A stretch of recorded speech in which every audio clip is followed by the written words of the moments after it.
मीशो और शैडोफैक्स का फ्रॉड। जैसे कि मैं आपको बता दूं, मैं मीशो का एक सेलर हूं और मैं मीशो पे सेल करता हूं इस तरह के स्टिकर। ये मैंने मीशो पे सेल किया था और इससे मुझे शैडोफैक्स से ये रिटर्न आया है। इस रिटर्न में आप देख सकते हैं कहीं पर भी कोई भी टैगिंग नहीं की गई है, ना ही ये ब्रेक है। अब ये मुझे आज रिटर्न मिला है शैडोफैक्स से।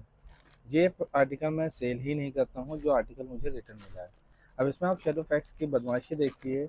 ये रैपर इनका इशू हुआ था फरवरी का, लेकिन इसी के ऊपर इन्होंने मेरा स्टिकर लगा के मुझे रिटर्न दिया है।